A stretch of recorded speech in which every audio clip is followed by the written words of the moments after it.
Last வீடியோவுக்கு நீங்கள் பண்ண சப்போர்ட்க்கு ரொம்ப தேங்க்ஸ். அப்படியே கொஞ்சம் சப்ஸ்கிரைப் பண்ணிட்டு பார்த்தீங்கன்னா எங்களுக்கும் அது மோட்டிவேஷனலாக இருக்கும். வாங்க வீடியோக்குள்ளே போகலாம். நான் தான் உங்களுக்கு கூப்பிட்டு கதையை விட்ட இடத்துலேருந்து ஸ்டார்ட் பண்ணலாமா? ஆமாம், எங்கே விட்டோம்? அந்த பொண்ணு ஏன் அந்த டைமில் கிணத்து பக்கத்தில் நின்றுட்டு இருந்தான் தானே? ஆமாம், கிணத்து பக்கத்தில் நின்றுட்டு இருந்ததுனால அந்த பொண்ணு மோகினியாக இருக்குன்னு தானே கொஞ்சம் பேர் நினச்சிங்க. அந்த பொண்ணு மோகினிலாம் இல்லைங்க.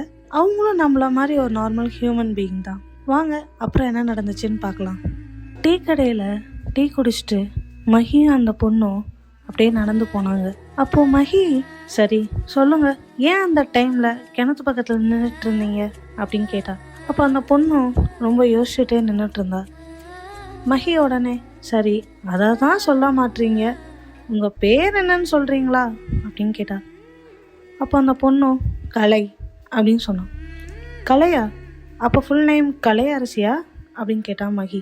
அந்த பொண்ணு உடனே, இல்லைங்க மணிமேகலை அப்படின்னா. என்னங்க சொல்கிறீங்க, மணிமேகலையா அப்படின்னா மகி. உடனே அந்த பொண்ணும், என்னங்க நீங்களும் வடிவேல் காமெடி வச்சு கிண்டல் பண்ண போகிறீங்களா என்ன அப்படின்னா.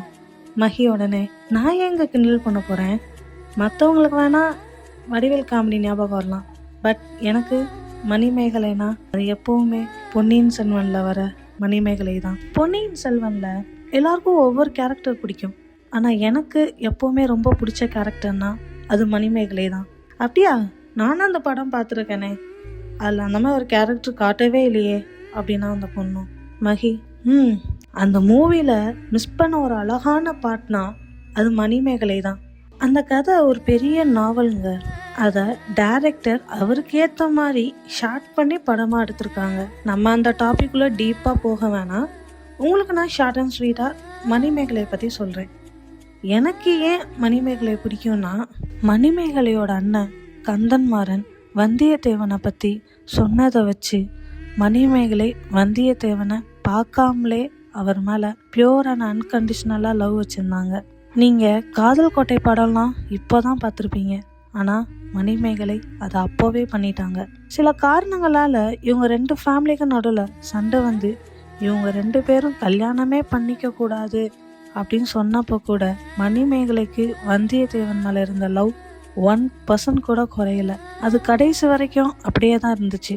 வந்தியத்தேவன் வேற ஒரு பொண்ணை லவ் பண்ணப்போ கூட மணிமேகலையோட காதல் அப்படியே தான் இருந்துச்சு.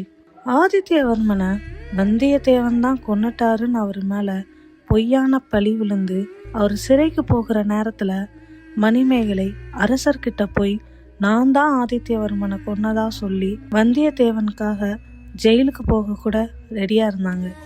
காதலுக்காக சாக கூட ரெடியாக இருந்தவங்க தான் மணிமேகலை. தன்னோட அண்ணன் கந்தன்மாறன் வந்தியத்தேவனை கொன்னுட்டாருன்னு தப்பாக புரிஞ்சுக்கிட்டு வந்தியத்தேவன் செத்துட்டாருன்னு இவங்களா நினச்சிட்டு அதுக்காக நான் கூட பிறந்த அண்ணனையே கொலை பண்ண போனவங்க தான் மணிமேகலை. அவங்க வாழ்க்கை ஃபுல்லாக வந்தியத்தேவனை மட்டுமே நினச்சிட்டு சித்தம் கலங்கி அவர் கூட போயிட்டு வந்த இடத்துக்கெல்லாம் இவங்க மட்டுமே போயிட்டு வந்து அவங்களோட நினைவுகள்லே வாழ்ந்தாங்க. மணிமேகலை சாகிறப்போ கூட நம்ம சொர்க்கத்துக்கு தான் வந்துட்டோம் போல, என் கண் முன்னாடி வந்தியத்தேவனே தெரிகிறாருன்னு சொல்லிட்டு நிஜத்தில் வந்தியத்தேவனோட மடியிலேயே தன்னோட உயிரை விட்டவங்க தான் மணிமேகலை. நாவலோட எண்ணில் கூட மலர்கள் உதிர்ந்ததுன்னு சொல்லி மணிமேகலையோட இறப்பை வச்சு தான் அந்த நாவலே முடிச்சிருப்பாரு கல்கி. பொன்னியின் செல்வன் கதை படித்த எல்லாரும் மனசுலையுமே மணிமேகலை ஒரு நீங்கா இடம் பிடிச்சிருப்பாங்க. அப்படிப்பட்ட மணிமேகலையோட பேரை வச்சுட்டு நீங்கள் அதை சொல்கிறதுக்கு இவ்வளோ தயங்குறீங்களே அப்படின்னு மகி அந்த பொண்ணை பார்த்து கேட்டா. அப்போ அவங்களும், எனக்கு இவ்வளோ நாள் என் பேருக்கு பின்னாடி இப்படி ஒரு ஸ்டோரி இருக்கிறது தெரியாமல் போச்சே, இனிமேல் யாராவது என்கிட்ட என்னோட பேர் என்னன்னு கேட்டால் நான் கண்டிப்பாக மணிமேகலை தான் சொல்லுவேன் அப்படின்னா அந்த பொண்ணு.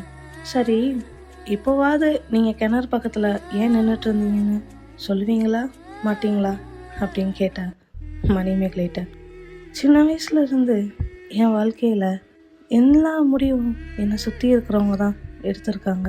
நான் எந்த ஸ்கூல் போகணும், எந்த காலேஜ் போகணும், என்ன ட்ரெஸ் போடணும், எங்கே போகணும், எங்கே போகக்கூடாது, ஒரு சின்ன சின்ன விஷயத்தில் கூட என்னை டிசைட் பண்ண விடாமல் என்னை சுற்றி இருக்கிற என் அம்மா, என் அப்பா, என் ரிலேட்டிவ்ஸ், தெரிஞ்சவங்க தெரியாதவங்க இப்படி பல பேர் முடிவெடுத்திருக்காங்க. சரி, படித்து முடிச்சிட்டோம், இதுக்கு மேலேயாச்சும் நமக்கு பிடிச்ச மாதிரி நம்ம லைஃப் வாழலாம் அப்படின்னு நான் யோசிச்சுட்டு இருக்கும்போது இப்போது திடீர்னு எவனோ ஒருத்தனை கூப்பிட்டு வந்து இவனை தான் நீ கல்யாணம் பண்ணிக்கணும் அப்படின்னு வந்து நிற்கிறாங்க. அவனை எனக்கு பிடிச்சிருக்கா இல்லையான்னு கூட என்கிட்ட கேட்கல. என் லைஃப் ஃபுல்லாக மற்றவங்க பேச்சை கேட்டு வாழ்கிறதுக்கு எனக்கு விருப்பம் இல்லை. என்னால் இதுக்கு மேலே மற்றவங்க சொல்கிறத கேட்குற ஒரு தலையாட்டி பொம்மையாக இருக்க முடியாது. ஓ, அதுக்கு மொத்தமாக வாழ்க்கையே முடிச்சுக்கலான்னு கிணத்து பக்கத்தில் போய் நின்னீங்களா அப்படின்னா மகி. இந்த பொண்ணும் கிட்டத்தட்ட ஆமாந்தான்னு வச்சுக்கோங்களேன். ஆனால் இவங்களுக்காக சாகணுமா அப்படின்னு ஒரு பக்கம், இன்னொன்று எந்த சந்தோஷத்தையும் பார்க்காம சாக போகிறோமே அப்படின்னு ஒரு சின்ன வருத்தமும் இருக்குது. அப்படியே யோசிச்சுட்டு நிற்கும் போது தான் நீங்கள் வந்தீங்க. அதான் உங்களுக்கே தெரியுதுலங்க, உங்கள் லைஃப்பில் நீங்கள் எந்த ஒரு சின்ன சந்தோஷத்தை கூட பார்க்கலன்னு. அப்போது எல்லா சந்தோஷத்தையும் அனுபவிச்சுட்டு செத்து போகலாமே அப்படின்னா மகி.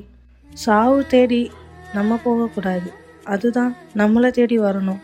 அது வர ஆசை தீர சந்தோஷமாக இருக்கலாங்க. எப்போ நமக்கு பிடிச்ச மாதிரி நம்ம லைஃப் வாழ ஸ்டார்ட் பண்ணுறோமோ அப்போவே இந்த மொத்த உலகமும் நம்மளை வெறுக்க ஆரம்பிச்சிடும். ஸோ சுற்றி இருக்கிற எவனை நினச்சும் நீங்கள் கவலைப்படாதீங்க. உங்கள் மனசுக்கு என்ன தோணுதோ அதை மட்டும் பண்ணுங்கள். கிணத்தடி வந்துருச்சு, நானும் அப்படியே கிளம்புறேன். நீங்கள் கிணத்துக்குள்ளே குதிக்கிறதா இல்லை வீட்டுக்கு போகிறதான்னு பொறுமையாக யோசிச்சுருங்க அப்படின்னு சொல்லிட்டு மகி கிளம்புனான்.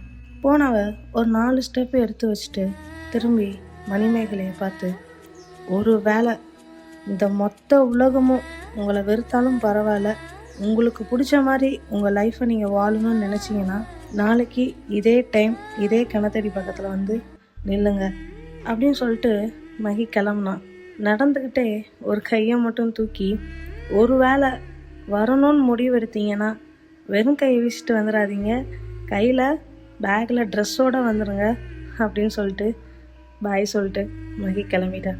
மணிமேகலை அப்படி என்ன முடிவு எடுத்தாங்க? கிணத்து பக்கத்தில் வந்தாங்களா, இல்லை சாக ரெடி ஆனாங்களா, இல்லை அந்த பையனையே கல்யாணம் பண்ண ரெடி ஆகிட்டாங்களா அப்படிங்கிறத நம்ம நெக்ஸ்ட் எபிசோடில் பார்க்கலாம். அதுவரை உங்களிடமிருந்து விடைபெறுவது உங்கள் கூப்பி.